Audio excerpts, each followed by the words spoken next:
Hai, Assalamualaikum warahmatullahi wabarakatuh. Bertemu lagi dengan saya, Tugas Pasamadani.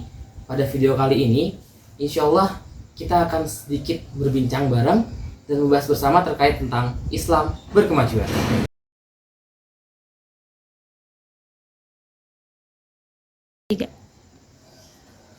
Pada video kali ini, Akhi Bagas ingin sedikit sharing nih tentang apa yang saya ketahui tentang Islam berkemajuan itu sendiri. Nah, Islam berkemajuan ini secara nggak langsung teman-teman jadi sebuah slogan daripada Muhammadiyah itu. Walaupun Islam berkemajuan tidak terbatas hanya pada di organisasi Muhammadiyah.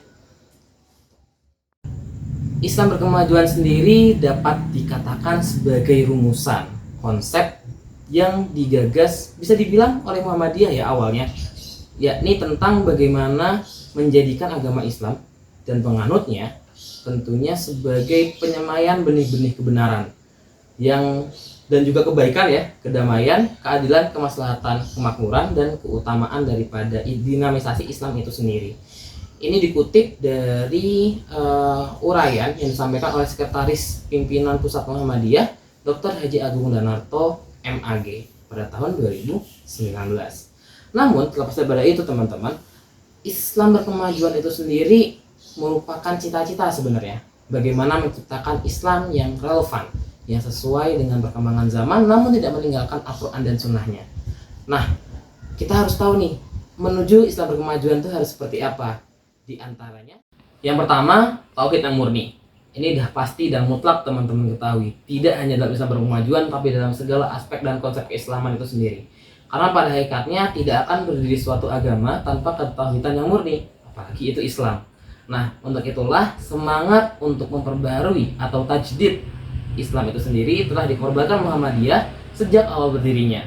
Pembaharuan yang disebutkan bukan berarti memperbarui atau menggantikan dengan hal yang baru, tapi memperbarui semangat, memperbarui isi konten, dan juga memperbarui daripada bagaimana berislam yang sesungguhnya itu sendiri sesuai dengan tuntunan Nabi Shallallahu Alaihi Wasallam. Yang kedua, memahami Al-Quran dan As-Sunnah secara mendalam. Sebagaimana tauhid yang murni harus ditegakkan, harus dimurnikan, dan harus terus dilestarikan, begitu pula beriring selaras dan sejalan dengan memahami Al-Quran dan As-Sunnah secara mendalam. Karena akan sulit mencapai hal yang pertama bila mana hal yang kedua belum dilaksanakan. Begitu pula sebaliknya, tidak akan kita memahami Al-Quran dan As-Sunnah secara mendalam bila mana tauhid kita kurang murni atau tidak meyakinkan kepada diri kita itu sendiri. Itulah kenapa memahami Al-Quran dan As-Sunnah ini sangatlah penting. Terlepas dari syariat itu sangat bergantung dalam Al-Quran dan As-Sunnah, tapi juga menjadi sumber dan juga fondasi bagi muslim itu sendiri untuk menjalankan agamanya bahkan kesehariannya. Yang ketiga, melembagakan amal salih yang fungsional dan solutif. Tadi yang pertama kita sudah tentang tauhid, internal antara kita dan Allah Subhanahu wa taala. Lalu mulai beranjak ke dalam Al-Quran dan As-Sunnah, bagaimana kita bisa mengimplementasikan, tidak hanya sebatas memahami dan membaca, tapi juga mengimplementasikannya. Setelah implementasi tersebut terwujud, dimasukkan dan dilembagakan, sehingga dapat terus-menerus menghasilkan dan berbuah manfaat bagi halayak ramai. Itulah kenapa poin ketiga daripada Islam berkemajuan ini sendiri adalah melembagakan amal salih yang bersifat fungsional, yakni bisa difungsikan dan kebermanfaatannya bisa dirasakan oleh banyak orang, dan juga solutif, di mana amal soleh tersebut dapat menjadi solusi daripada permasalahan yang ada di masyarakat saat ini. Poin keempat yakni berorientasi kekinian dan masa depan.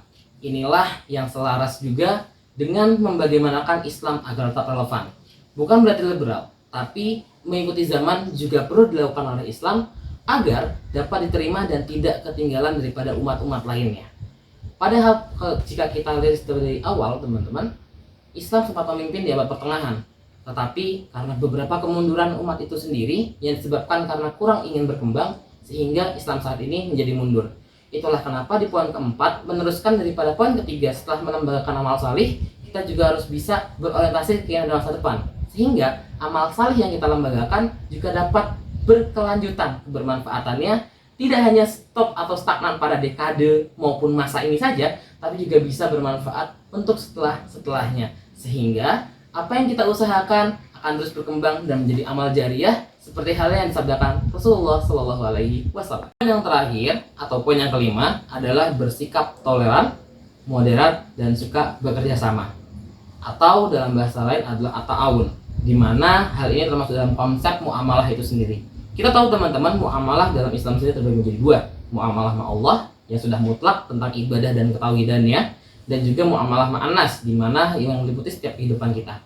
Ya, maka pada poin kelima ini dapat disimpulkan sebagai bagaimana cara kita untuk bisa menyebarkan Islam, dakwah Islam itu sendiri, tanpa perlu mendakwakannya di atas mimbar. Tapi dalam setiap pekerjaan kita, dalam setiap perbuatan kita dapat menjadi bagian daripada kegiatan ataupun bagian dari Islam itu sendiri. Nah, bersikap toleran dan moderat ini tidak terbatas hanya dalam ranah agama saja atau acara-acara yang bersifat keagamaan dan ibadah, teman-teman. Tapi juga membagaimanakan kita baik itu dalam segi ras, suku bangsa dan lainnya, sehingga kita bisa saling menghadapi. Ditambah juga suka dengan bekerja sama, ya, sehingga kita tidak menutup peluang amal salih yang menguntungkan dalam muamalah ma'anas ini pada pihak tertentu saja atau hanya kepada muslimin saja, sehingga setiap manusia dapat merasakan kebermanfaatannya, dan juga dakwah Islam dapat diterima tidak hanya oleh Islam itu sendiri, tapi juga rahmatan lil alamin sebagaimana ditulis Nabi Muhammad Shallallahu Alaihi Wasallam. Itulah teman-teman kelima poin daripada Islam berkemajuan yang kali ini saya sharing kepada teman-teman semua.